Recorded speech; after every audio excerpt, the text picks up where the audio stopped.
इससे आसान कोई पढ़ाई नहीं, यदि है तो अभी तक किसी ने बताई नहीं। आपको हमने जब भी वर्ण के भेद में बताया था तो स्वर के भेद और व्यंजन के भेद बताया था।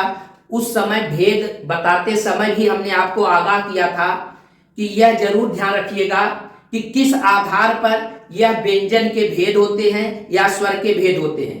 हमने आपको व्यंजन के भेद पहले उच्चारण में लगे समय के आधार पर हमने बताया था आपको। उसके बाद कंपन के आधार पर व्यंजन के भेद के विषय में आपको हमने बताया था, जिसमें स घोष और अघोष बताया था। उच्चारण में लगे समय के आधार पर व्यंजन हमने बताया था 3 प्रकार के होते हैं, स्पर्शी व्यंजन, अंतस्थ व्यंजन और उष्म व्यंजन। और कंपन के आधार पर हमने स घोष और अघोष व्यंजन आपको बताया था। आज एक विशेष प्रकार के आधार पर व्यंजन के भेद की चर्चा हम करने जा रहे हैं। उच्चारण में लगे प्रयत्न के आधार पर आप ये जानते हैं कि किसी भी व्यंजन के उच्चारण में हवा की भी मात्रा निर्धारित होती है। हवा की मात्रा और समय की मात्रा निर्धारित होती है।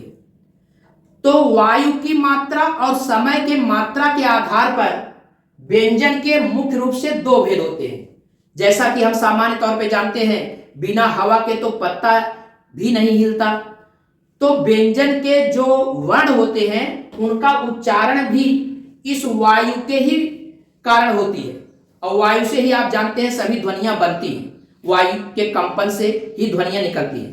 तो वायु के मात्रा के आधार पर व्यंजनों के 2 भेद होते हैं, एक अल्प प्राण व्यंजन, दूसरा महाप्राण व्यंजन। तो सबसे पहले हम अल्प प्राण व्यंजन की बात करते हैं।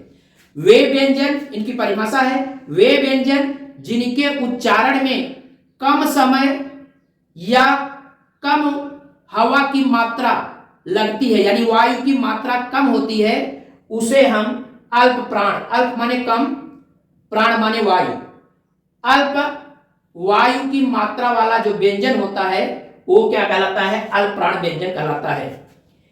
प्रत्येक वर्ग के, यानी प्रत्येक वर्ग का मतलब क वर्ग, च वर्ग, ट वर्ग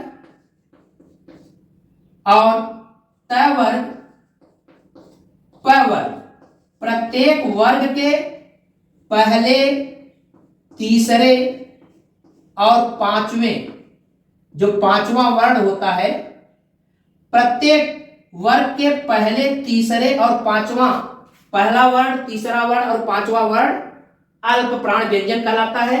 और इसके साथ साथ अंतस्थ व्यंजन जितने भी होते हैं, अंतस्थ व्यंजन जितने भी होते हैं, यानी य, र, ल, व, ये सभी अल्प प्राण व्यंजन कहलाते हैं। इसका मतलब अगर हम कुल व्यंजन की बात करें तो क, ग, अंग, च, ज, इ, ट, ध, अड़, त, द, न, प, ब, म और य, र, ल, व, ये जितने भी व्यंजन हैं ये सभी अल्प प्राण व्यंजन कहलाते हैं। इनकी संख्या अगर आप देखें, इनकी संख्या 19 है, क्योंकि 5 तिहाई 15 ये हो जाएंगे, 4 ये 19। इसी प्रकार से महाप्राण व्यंजन की बात करते हैं। तो महाप्राण, महा माने अधिक, प्राण माने वायु, यानी वह व्यंजन जिनके उच्चारण में अधिक समय व अधिक वायु की मात्रा या हवा की मात्रा लगती है, ऐसे व्यंजन को हम महाप्राण व्यंजन कहते हैं। जैसे प्रत्येक वर्ग, प्रत्येक वर्ग का अब जो बचा हुआ है, जैसे पहला, तीसरा, 5वां इसमें लिए थे, तो दूसरा और चौथा, दूसरा और चौथा वर्ण, यानी प्रत्येक वर्ग का दूसरा और चौथा वर्ण तथा उष्म व्यंजन, उष्म व्यंजन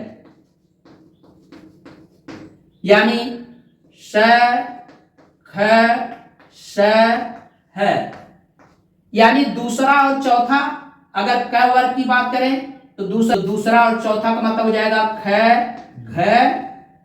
च वर्ग की बात करें तो छ और चौथा हो जाएगा झ। और ट वर्ग की बात करें तो ठ और चौथा हो जाएगा ध। और त वर्ग की बात करें तो थ और चौथा हो जाएगा ध। प वर्ग की बात करें तो दूसरा हो जाएगा फ और भ। और स ख स ह ये 4 एक, यानी कुल मिलाकर के 10 इनकी संख्या और 4 इनकी संख्या, यानी टोटल 14 जो होते हैं ये महाप्राण व्यंजन होते हैं। हमें उम्मीद है कि आपको ये अच्छे तरह से समझ में आया होगा। जैसा भी आपको लगा हो कमेंट जरूर करिएगा। धन्यवाद।